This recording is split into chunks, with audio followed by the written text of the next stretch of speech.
Yes, good afternoon, everyone. Good afternoon to you. Yeah, may I just know which houses are represented?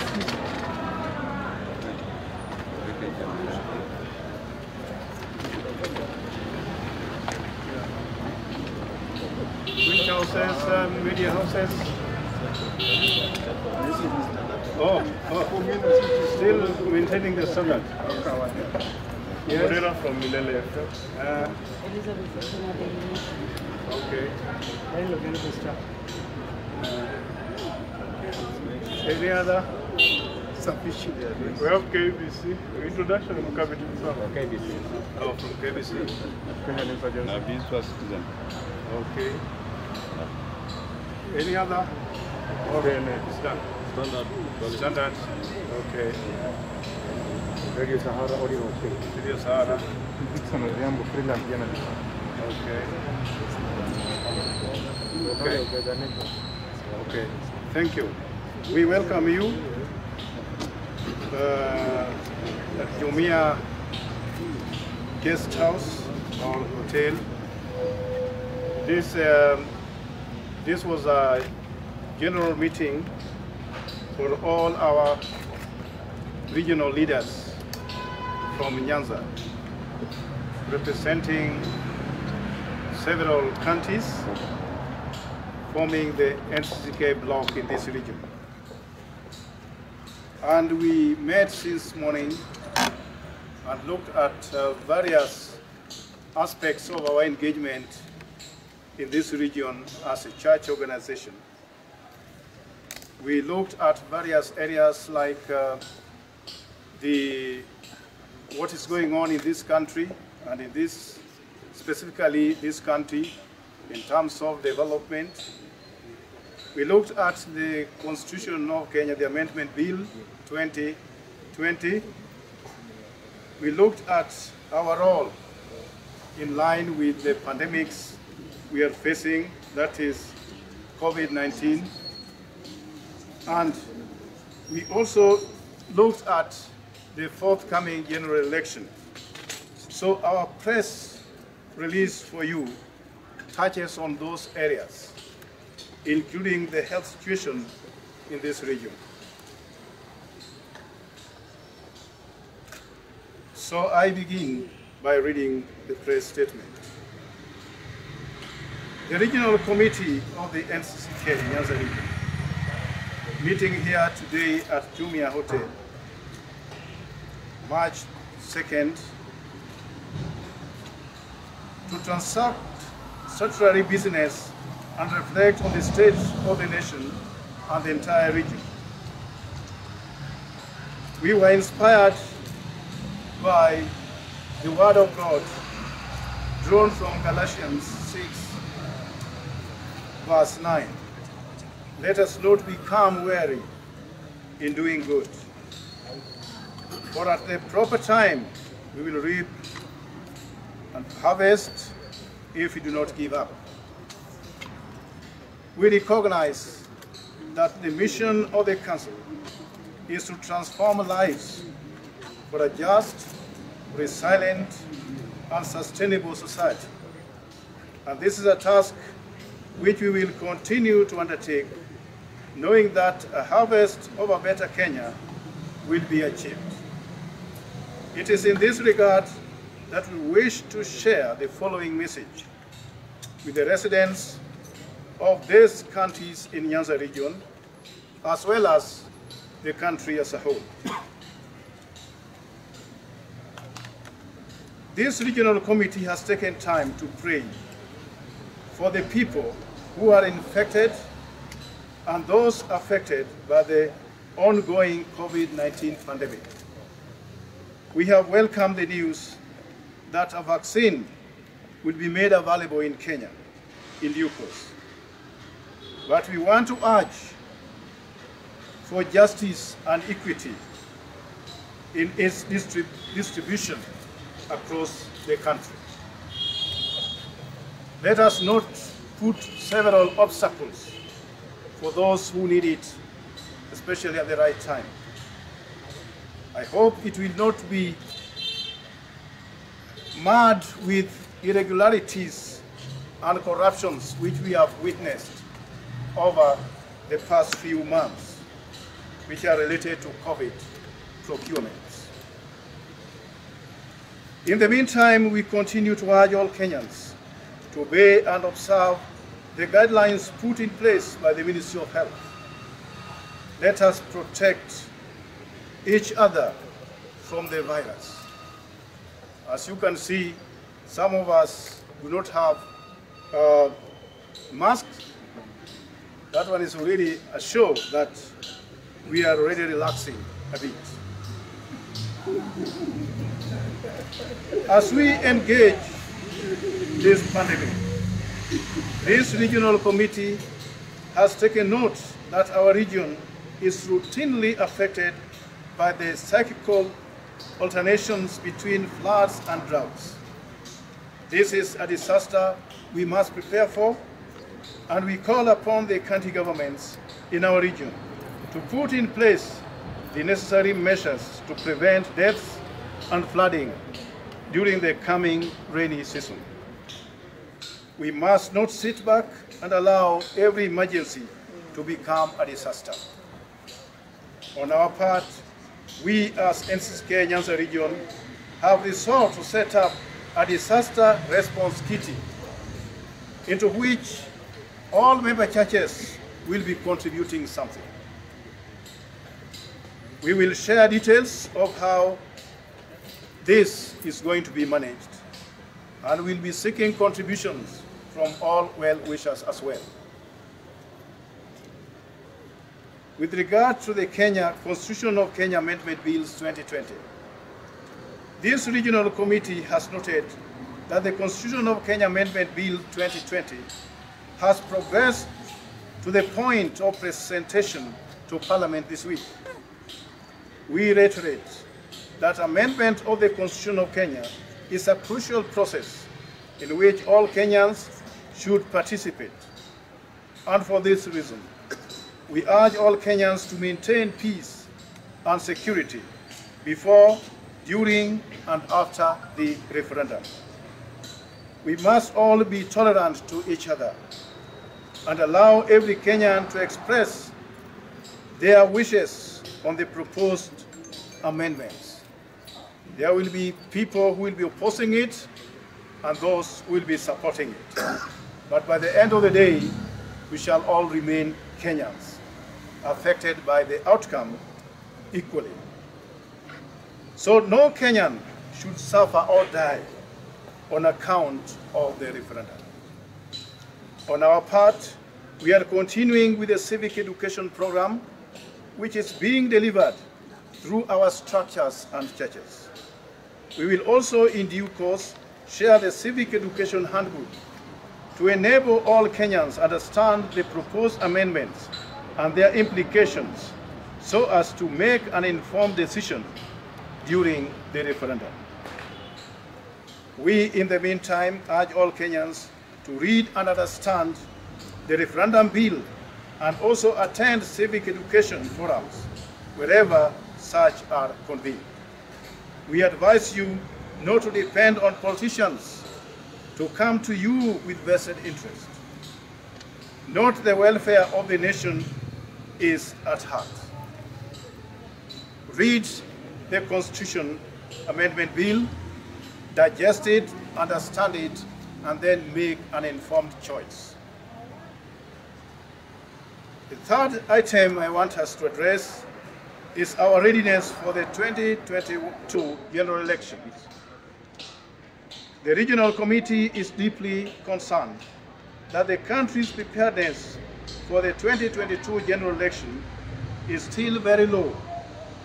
The challenges that affected the 2017 general elections and the elections before that have not been addressed adequately. We are especially concerned because those shortcomings in the electoral system and processes resulted in violence, chaos, and deaths in our region. We do not wish to have a repeat of the same cycle of demonstrations and violence after the next general elections, the way we witnessed during the previous elections. We therefore call upon the government and all concerned stakeholders to speedily implement the required electoral reforms for free, fair, and peaceful elections. For example, the Electoral Commission of Kenya, IBC, still has 3 slots to be filled. Up to now, those ones have not been addressed. Our concern has especially been raised by the trend of politicians using churches as platform for campaigns. Churches are places of worship. Churches are places of encouragement. Churches are places where people go to seek the face of God, not the face of human beings. So this has caused a lot of worry in most of our churches.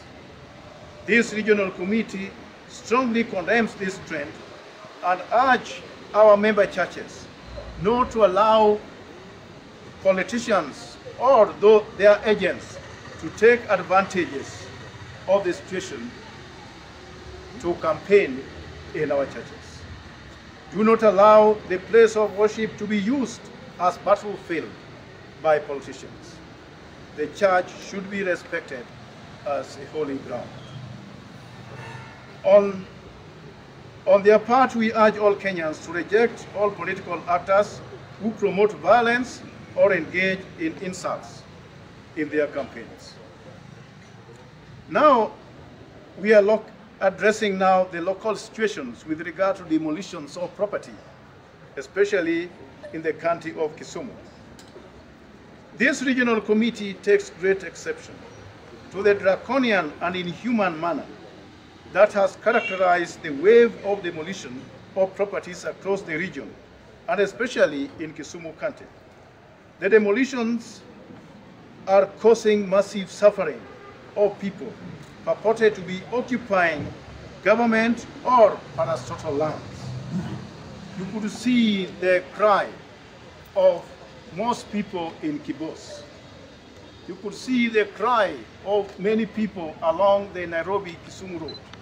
You could see the cry of many people almost everywhere, crying for justice because they are helpless. You cannot pretend that you are taking the interest of your people when you are dehumanizing them, rendering them homeless. Government has a lot of money. Government talks in terms of trillions in its budget, just sparing little to salvage the human disaster in places like those that would not take them too long. So we must urge the government to be more considerate when undertaking such measures that would render most of our people homeless and subjecting them to miseries which their children and their children's children will never forget in their life. Another area we want to address is the reverse deterioration of healthcare in the region. This regional committee is disgusted at the blatant and insensitive manner in which the national and county governments in this region have allowed healthcare to deteriorate. We are at a point where residents who desire to access good healthcare have to travel outside the counties to seek for medical care, or have to go to expensive private facilities. Many of us cannot afford to seek help from private medical facilities. So our main concern is that the public facilities that we have, they must measure up in terms of standard to the private facilities. government has money. And you cannot tell me that financing medical health care, picking even one referral hospital like Jaramogi Odinga here, can be a tall order, whereas millions are going to private pockets. The entire thing revolves around corruption in our society. So the church leaders are available to support or to bring understanding between our governments and the people in addressing the crisis which is facing our health care system. In conclusion, this regional committee urges all Kenyans to promote peace, love, and tolerance as we prepare for the referendum and the general election. Let each of us play our part to facilitate the transformation of lives to make Kenya a just, sustainable, and resilient society. We pray for and wish all candidates in Class 4, Class 8, and Form 4 all the best during their exams. May God bless Kenya. May God bless our region. May God bless all of you. Thank you. I have one question. Yes. My name is Kevin. Yeah. I report for KT News. You said that it's not good for the political class to settle their scores in church. Do you go on record that you will not give them the platform to settle those political scores? As a region, NCCK region, this is what we have resolved. May I put it very clear? Some of these people, they are members of our churches. There must be a difference between greeting people or speaking politics in church. During church service, that is purely a church service, nothing more is supposed to come in between. That's what our position is. So that they can address people outside if they want, but once we are in the sanctuary, it is purely a church service. We have problem, in fact, even in funerals. Leave alone church service. Because funeral brings people from all walks of life. That's where, in fact, we are soon going to call them for a meeting so that we have some understanding. Because a funeral service that can take, let's say, even 2 hours maximum, may end up taking 10 hours. Because a politician is there and he has to charge people on a certain line of politics. MCA is there, wants to introduce all other MCAs from other places. It's a terrible mess which we cannot allow anymore. So we'll call them. I'll take the initiative myself of calling politicians, and we'll have even a code of ethics, how to behave during funeral services, so that we have a common understanding. This is what we want. We can't be politics all through. Politics does not bring us food throughout. We must let, especially the bereaved, send their person in peace. Yes. Bishop, just a clarification on referendum. One, you're talking of peaceful coexistence during referendum, which I believe will be conducted by IEBC. Yeah. The IEBC has been a subject of crisis all along, and you mentioned 3 slots. How do you go to referendum with IEBC, which for a long time some section of Kenyan politicians will say that has been responsible for previous messes? Then the second one is that currently the government has ordered that there is no registration of more churches within the country. As NCCK, why are you silent about it? Then lastly, why do you come now with the issue of demolitions of churches, demolitions of business premises? Yeah, this thing has been happening, and the church leadership has been quiet all along. Why is it now, given that already it has been halfway stopped and it's not taking place? Why do you now way louder than the bereaved? Who are the bereaved? Who are the bereaved in this way? May I just address one thing at a time, my friend? Eh? You talked about IBC. That's what we were addressing. That these are some of the great things that needs to be resolved. I think that's what we were addressing and we mentioned. So that we don't go even to the referendum, before all these things are, general election, before all these things are resolved. I think that's what we are talking about. Then you're saying the church had been silent. Totally silent on demolitions. Of churches within Kisumu County. I don't think the churches had been silent. Yeah. The churches had not been silent. You know, you are people who are in the media. Some of the problems we have with you is that when I'm talking about against demolitions here, and there's another politician there talking about how to harass them, you will report him and you will leave me behind. The thing is, we have been talking about this thing. We even issued, in fact, even Nairobi as NCSK, last time, we even issued a statement condemning demolitions. Yeah. Professor, Yes. I'm not sure, and I don't know how practical it is, that you can delineate church and the politician. We are facing elections, and just recently we were in one of the MP's office. The cards for fundraisers, almost the bulk of the cards for fundraisers are coming from members of the church who want their church to be built. Now, how are you going to delink these politicians from the podium when you invite them yourself to come and help you fundraise to build the Lord's sanctuary? Is it really practicable? Or what we are doing here is just a mere public relations exercise? I don't know how true it is going to be and how practical it is. Then finally, on the issue about the BBI and the referendum, the church has said here that you've taken a stand. You are saying that we have sloth to be failed and you are expecting a looming referendum. The one thing which is very fundamental is that we have 3 IBC commissioners who are already lacking. What is the church urging the state to do before we go for that referendum? And what are you going to the referendum to do? Why should you talk of referendum now when the ballot questions have not yet been framed? Because a referendum, from the very, very basic understanding, and a professor and a scholar, you know this, that referendum is about a vote on yes or no. So what are Kenyans preparing to go and vote yes or no while the ballot questions have not yet been decided and framed? Okay, may I now answer?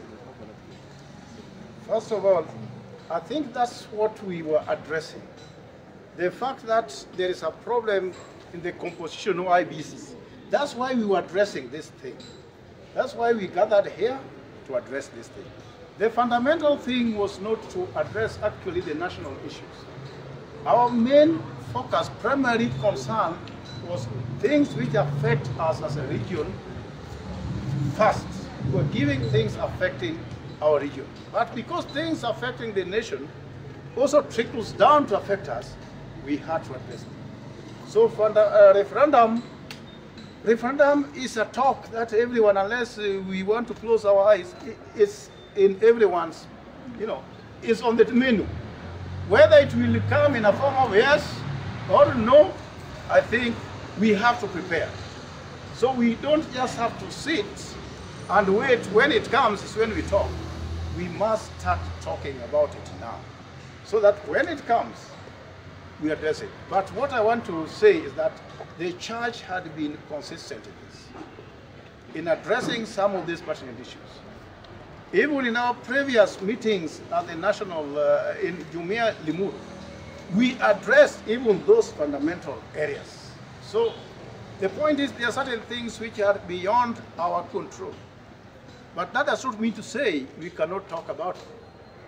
Now, you also asked me that these politicians, they come from a church. It's good, you're right. That's what I said before, that they are members of our churches. But when they come, if they come with strings attached, that I'm coming on condition that I must talk about this thing, then I would say, rather stay with your man. You see, when I invite a politician, I invite someone as part of our Christian life, a part of someone who is coming to promote the gospel amongst us. Not on condition that unless we allow them to have the airtime throughout. And again, what happens is, you people, you're also very interested. When I invite a politician, and I preach the gospel that touches on the unity, on peace, on reconciliation and whatever, to you that's not news. What is news to you is wakicheza. That's the one you will record. Huh? We are going to show them dust. That's what you will report. Not the message that I preach. So, you people, help us in this, to bring sanity to some of these our friends. Yeah, any other question? On the issue of vaccines, how best do you think it should be distributed so that some groups are not disadvantaged? No, it's just a matter of making things open, transparent. You know, Kenya, we are becoming a very secretive society.